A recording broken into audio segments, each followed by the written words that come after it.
90കളിലൊക്കെ സിനിമകൾ പലതും 3 മണിക്കൂറിന് മുകളിലൊക്കെ ഡ്യൂറേഷൻ ഉണ്ടായിരുന്നു, പ്രത്യേകിച്ച് ഹിന്ദി സിനിമകളൊക്കെ. അത് കുറേയൊക്കെ ഹിറ്റായിട്ടുണ്ട്, ചിലതൊക്കെ പരാജയപ്പെട്ടിട്ടുണ്ട്. ആ ഒരു കാലഘട്ടത്തിൽ ഇറങ്ങിയ ഒരു സിനിമ അന്ന് എല്ലാവരും ഞെട്ടിച്ചുകൊണ്ട് 14 ഗാനങ്ങൾ കൊണ്ട് നിറഞ്ഞ സിനിമയായിരുന്നു. ആ ഒരു സിനിമയെക്കുറിച്ചും ആ ഒരു സിനിമ അന്ന് ഇന്ത്യൻ സിനിമയിൽ തന്നെ കൊണ്ടുവന്ന മാറ്റങ്ങളെക്കുറിച്ചൊക്കെയാണ് ഇന്ന് ഞാൻ നിങ്ങളോട് ഡിസ്കസ് ചെയ്യാൻ പോകുന്നത്.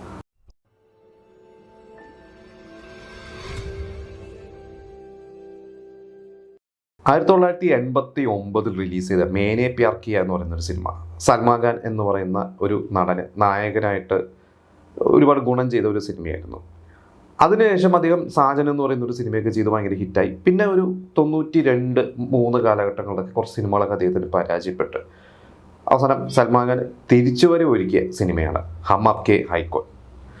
അപ്പോൾ സൂരജ് ബർജാട്ടിയ എന്ന് പറയുന്ന സംവിധായകൻ, അദ്ദേഹമാണ് മേനെ പ്യാർ കിയ സംവിധാനം ചെയ്തത്. അത് കേട്ട് അദ്ദേഹം അതേപോലത്തെ ഒരു സിനിമ ചെയ്യാനുള്ളൊരു പ്ലാനിലൊക്കെ ഇരിക്കുമ്പോഴാണ് അദ്ദേഹത്തിൻ്റെ അച്ഛൻ, രാജ്ശ്രീ പ്രൊഡക്ഷൻസ് എന്നൊക്കെയാണ് അവരുടെ പ്രൊഡക്ഷൻ കമ്പനി, സൂരജ് ബർജാട്ടിയുടെ അച്ഛൻ്റെ അച്ഛൻ ഒക്കെ ആയിട്ട് തുടങ്ങിയ കമ്പനിയാണ്, അവർ സിനിമാ കുടുംബം തന്നെയാണ്. അപ്പോൾ അദ്ദേഹത്തിൻ്റെ സംവിധായകൻ്റെ അച്ഛൻ പറഞ്ഞു അതുപോലത്തെ ഒരു സിനിമ ചെയ്യണ്ട എന്ന് പറഞ്ഞ് ഇവരുടെ തന്നെ ഈ പ്രൊഡക്ഷൻ കമ്പനി തന്നെ കുറച്ച് മുമ്പ് ചെയ്ത ഒരു സിനിമയുണ്ട്, അതിൻ്റെ ഒരു അഡാപ്റ്റേഷനായിട്ട് ഇന്നത്തെ കാലഘട്ടത്തിലേക്ക് മാറ്റങ്ങളൊക്കെ ഒന്ന് വരുത്തി അതൊന്ന് പരീക്ഷിച്ച് നോക്കാൻ മകനോട്, സൂരജ് ബർജാട്ടിയോട് അദ്ദേഹത്തിൻ്റെ അച്ഛൻ പറഞ്ഞു. നാദിയെ കെ പ്യാർ എന്ന് പറഞ്ഞ് 82 റിലീസ് ചെയ്ത ഒരു സിനിമ. അത് ആക്ച്വലി 60കളിലെ ഒരു നോവലാണ്. അന്നത്തെ ഒരു റൊമാൻറ്റിക് ട്രാജഡി ഇതെല്ലാം കൂടി മിക്സ് ചെയ്തിട്ടുള്ള കേശവ് പ്രസാദ് എന്ന് പറയുന്ന ഒരു റൈറ്ററുടെ ഒരു നോവലിനെ ബേസ് ചെയ്തിട്ടാണ് ആ 82 സിനിമ ചെയ്തത്. അപ്പോൾ ഇതിൻ്റെ ഒരു അഡാപ്റ്റേഷനായിട്ട് ഒരു മാറ്റങ്ങളൊക്കെ വരുത്തിയിട്ടൊന്ന് ചെയ്യാം എന്ന് പറഞ്ഞാൽ അദ്ദേഹം സ്ക്രിപ്റ്റ് അതിനനുസരിച്ചിട്ട് അദ്ദേഹം ഒന്ന്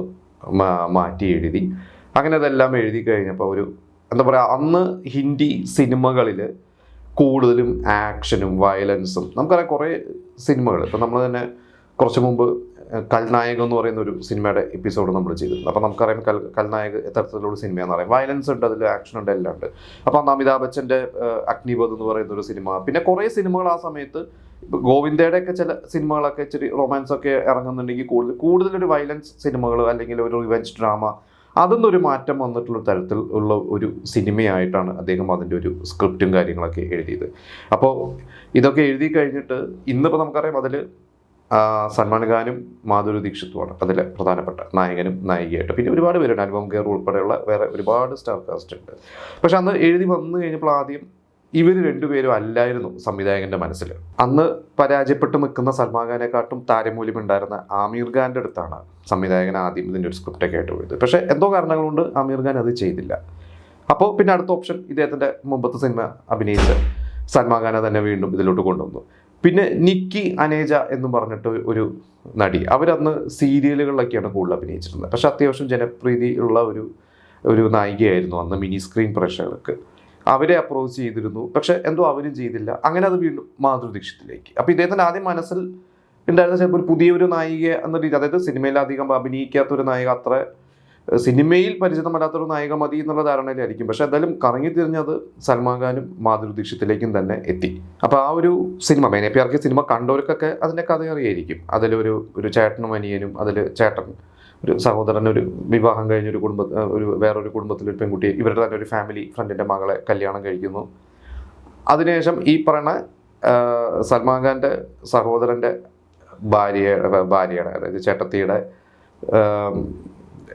അനീത്തിനെ മാധുരി ദീക്ഷിത്തിൻ്റെ ക്യാരക്ടറായിട്ട് സൽമാൻ ഖാൻ പ്രണയമാവുന്നതും അങ്ങനെ പോകുന്ന ഒരു കോമഡിയാണ്. അതിൽ ഈ പറയുന്ന പോലെ ഒരു ചെറിയൊരു ട്രാജഡിയൊക്കെ സംഭവിക്കുന്നുണ്ട്, പിന്നെ കുറേ മിസ്അണ്ടർസ്റ്റാൻഡിങ് സംഭവിക്കുന്നുണ്ട്. എന്താ പറയുക, ഒരു കഥ. ഇവരിതിൽ പ്രണയവും ഒരു കുടുംബവും മാത്രമേ ഇതിൽ പറഞ്ഞിട്ടുള്ളൂ. അപ്പോൾ അന്ന് ഹിന്ദി സിനിമകളിൽ അത്തരത്തിലുള്ള കഥകൾ കുറവായിരുന്നു. പിന്നെ അതിലങ്ങനെ ഭയങ്കര വില്ലന്മാരോ അത് ഈ പറയുന്ന പോലെ ബ്ലഡ് ഷെഡും ഇതൊന്നുമില്ല. രാം ലക്ഷ്മൺ എന്ന് പറയുന്ന അന്നത്തെ സൂപ്പർ ഹിറ്റ് മ്യൂസിക് ഡയറക്ടേഴ്സ്, അവരാണ് ഈ ഒരു സിനിമയുടെ മ്യൂസിക് ചെയ്തത്. അപ്പോൾ ഇതിലന്ന് ഞാൻ പറഞ്ഞു 14 പാട്ടുകളാണ്. പൊതുവേ ഒരു 5 പാട്ടോ 6 പാട്ടോ മാക്സിമം ഒരു 7 പാട്ടോ ഒക്കെയാണ് സിനിമകളിൽ അന്ന് ഉണ്ടാവാറുള്ളൂ. പക്ഷെ 14 പാട്ടുകളാണ് അന്നൊരു സിനിമയിൽ. അപ്പോൾ അത് ഈ സംവിധായകൻ തന്നെ പറഞ്ഞത് അന്ന് അതിൽ കുറേ ക്ലീഷേ സീനുകളുണ്ട്. അപ്പോൾ അറിയാം ആ ഒരു സിനിമയുടെ കഥയും കാര്യങ്ങളൊക്കെ വരുമ്പോൾ കുറേ സീനുകളുണ്ട്. അപ്പോൾ അവിടെ കുറേ സോങ്സ് കൊണ്ടുവരിക, അങ്ങനെ ആളുകളെ എൻ്റർടൈൻ ചെയ്യിപ്പിക്കുക. അതായത് ഒരു സിനിമ കാണാൻ വരുന്നതിലുപരി അവരൊരു വേറൊരു വേൾഡിലോട്ട്, ഭയങ്കര റിച്ച് ആയിട്ടുള്ള ഒരു ജോയിൻറ്റ് ഫാമിലി, ആ ഒരു ഫാമിലി, ഒരു കല്യാണ വീട്, അവരുടെ ആഘോഷം, അതിലേക്ക് പ്രേക്ഷകരെ കൊണ്ടുവരിക. അപ്പോൾ കുറേ നല്ല കളർഫുൾ ആയിരിക്കണം, അങ്ങനെയൊക്കെ പറഞ്ഞിട്ടാണ് അതിലേക്ക് എന്താ പറയുക ആ ഒരു പാട്ടുകളൊക്കെ അതിൽ ഉൾപ്പെടുത്തിയത്. പിന്നെ അന്നൊരു ന്യൂസൊക്കെ ഉണ്ടായിരുന്നു, മാധുരി ദീക്ഷിത്തിനാണ് അന്ന് സൽമാൻ ഖാനെക്കാട്ടും കൂടുതൽ റെമ്യൂണറേഷൻ കൊടുത്തത്. അന്ന് 2 കോടിക്ക് മുകളിൽ മാധുരി ദീക്ഷിത്തിന് റെമ്യൂണറേഷൻ കൊടുത്തിരുന്നു എന്നൊക്കെ ന്യൂസ് ഉണ്ടായിരുന്നു. അത് എനിക്കത് എത്രത്തോളം സത്യമാണെന്ന് അറിയില്ല. പിന്നെ അതേപോലെ തന്നെ മാധുരി ദീക്ഷിത്തിൻ്റെ കോസ്റ്റ്യൂംസിന് ലക്ഷങ്ങൾ ചെലവിട്ടാണ് അതിൻ്റെ കോസ്റ്റ്യൂംസൊക്കെ ഡിസൈൻ ചെയ്തത്.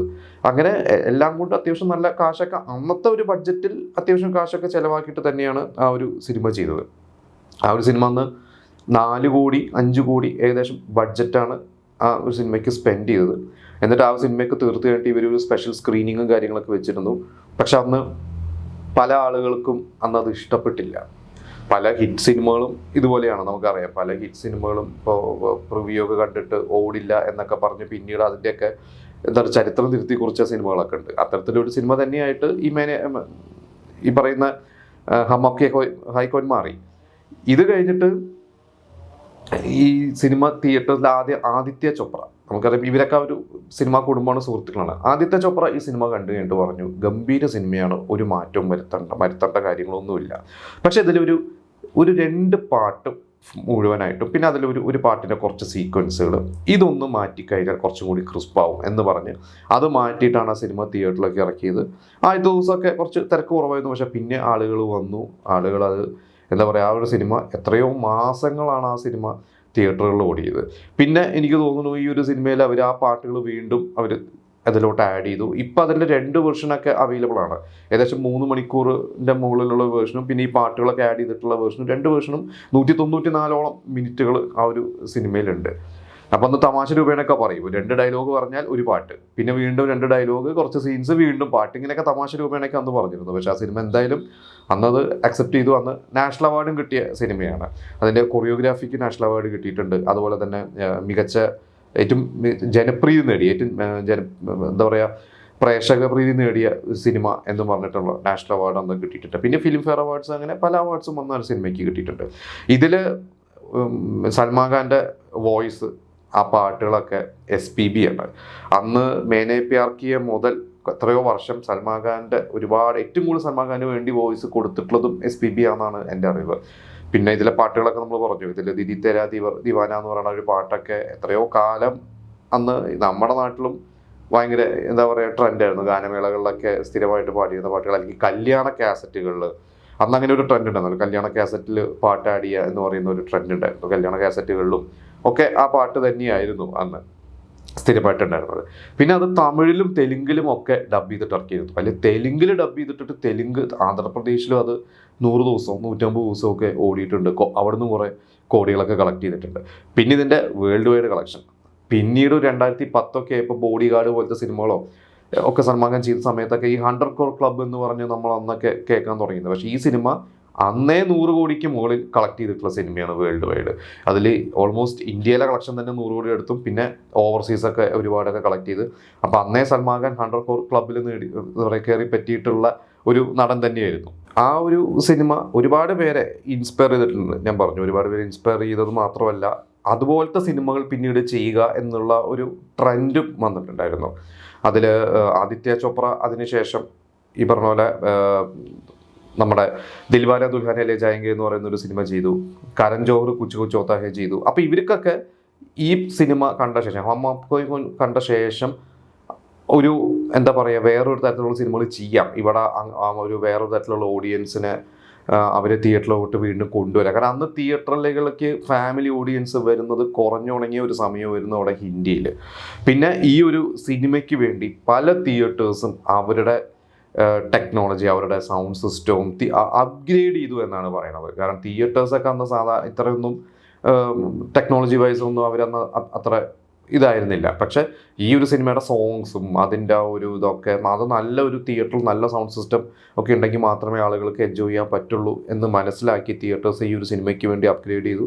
പിന്നീട് തുടർന്ന് വന്ന ഈ പറയുന്ന കുച്ച് കുച്ച് ഹോത്താ ഹൈ പോലത്തെ സിനിമകൾക്കൊക്കെ അത് വളരെയധികം ഗുണം ചെയ്തിട്ടുണ്ട്. പിന്നെ MF ഹുസൈൻ, അദ്ദേഹം ഈ ഒരു സിനിമ 60 പ്രാവശ്യം അന്ന് കണ്ടിട്ടുണ്ടെന്നാണ് പറയുന്നത്. അദ്ദേഹത്തിന് വളരെയധികം ഇഷ്ടപ്പെട്ട ഒരു സിനിമയായിരുന്നു അത്. എന്തായാലും ബോളിവുഡിൽ മാത്രമല്ല ഇന്ത്യ സിനിമ മുഴുവനും ഹം ആപ് കോയി കോൻ്റെ ഒരു ട്രെൻഡ് അന്ന് ഉണ്ടായിരുന്നു. നമ്മുടെ സമ്മറിൻ ബദൽഹേം എന്ന് പറയുന്ന ഒരു സിനിമ, സിബി മലയിൽ രഞ്ജിത്ത് കൂട്ടുകെട്ടുള്ള സിനിമ, നമുക്കറിയാം. ആ ഒരു സിനിമ ഇപ്പോൾ വീണ്ടും 4K വീണ്ടും അവർ റിലീസ് ചെയ്യാൻ പോവാണ്. ഇവർ പറഞ്ഞിട്ടുണ്ട്, സിബി മലയിൽ രഞ്ജിത്തൊക്കെ പറഞ്ഞിട്ടുണ്ട്, സിബി മലയിലാണ് പറഞ്ഞിട്ടുള്ളത് മെയിനായിട്ട്. അതായത് നമുക്കറിയാം സിബി മലയിൽ കിരീടവും അല്ലെങ്കിൽ ചെങ്കോലും പിന്നെ ഹിസാന അബ്ദുള്ളയും ഭാരതും ഒക്കെ പോലത്തെ സിനിമകൾ ചെയ്യുന്നതാണ്. അദ്ദേഹത്തിൻ്റെ അടുത്ത് നിന്ന് നമ്മൾ പ്രതീക്ഷിക്കാത്തൊരു സിനിമയെന്ന് സമ്മറിൻ ബദൽഹേം. അദ്ദേഹം പറഞ്ഞ അന്ന് ഈ ഹം ആപ് കോയി കോൻ തിയേറ്ററിൽ കണ്ടു കഴിഞ്ഞപ്പോൾ എന്തുകൊണ്ട് ഇങ്ങനത്തെ ഒരു സിനിമ നമുക്ക് മലയാളത്തിൽ ചെയ്തുകൂടാ? അതായത് അധികം ടെൻഷൻസ് ഒന്നും കൊടുക്കാതെ നല്ല കളർഫുൾ ആയിട്ടുള്ളത്, കുറേ എന്താ പറയുക, കുറേ ആർട്ടിസ്റ്റുകൾ, പാട്ടും ഡാൻസും ഒക്കെ ആയിട്ടുള്ള സിനിമകൾ എന്തുകൊണ്ട് ചെയ്തുകൂടാ മലയാളത്തിൽ എന്നും പറഞ്ഞ് അങ്ങനെയാണ് സമ്മറിൻ ബദൽഹേമിൻ്റെ ഒരു ഐഡിയ ഇവരുടെ മനസ്സിലേക്ക് വന്നത് ഈ ഹം ആപ് കോയി കോൻ എന്ന് പറയുന്ന സിനിമ കണ്ട ശേഷമായിരുന്നു. അപ്പോൾ അങ്ങനെ ഈ ഒരുപാട് പേരെ ഇൻസ്പയർ ചെയ്ത ഒരു സിനിമ ആയതുകൊണ്ട് തന്നെ അതൊരു വലിയൊരു ട്രെൻഡ് തന്നെയാണ് അന്ന് ഇന്ത്യൻ സിനിമാ ലോകത്തിന് തന്നെ എന്താ പറയുക സമ്മാനിച്ചത്. അപ്പോൾ നിങ്ങൾ ആ സിനിമ അന്ന് തിയേറ്ററിൽ കണ്ടവർ നിങ്ങളുടെ അനുഭവങ്ങൾ പറയാം. കാരണം 14 പാട്ടുകളൊക്കെ തിയേറ്ററിൽ കാണുന്ന ഇന്ന് പാട്ടുകളുടെ എണ്ണം കുറയുന്നതാണ്. എന്നും സിനിമയുടെ കമേഴ്ഷ്യൽ സിനിമയുടെ വിജയത്തിന് ഗാനങ്ങൾ ആവശ്യമാണ് എന്ന് തന്നെയാണ് പേഴ്സണലി ഞാൻ വിശ്വസിക്കുന്നത്. ഇന്ന് പക്ഷേ പാട്ടുകളുടെ എണ്ണം കുറയാണ്. അപ്പോൾ എന്തായാലും ഹം ആപ് കോയി കോൻ എന്ന് പറയുന്ന ഒരു സിനിമയും അതിലെ പാട്ടുകളും ആ ഒരു സിനിമ എന്താ പറയുക, നിങ്ങൾ തിയേറ്ററിൽ നിന്ന് കണ്ട ആ ഒരു ആഘോഷമൊക്കെ, അല്ലെങ്കിൽ അത് നിങ്ങൾ പിന്നീട് DVD ആണോ കണ്ടത് എന്നുള്ളതൊക്കെ എത്ര പ്രാവശ്യം കണ്ടിട്ടുണ്ട് എന്നുള്ളതും കൂടി നിങ്ങൾ നമ്മളോട് ഷെയർ ചെയ്യുക.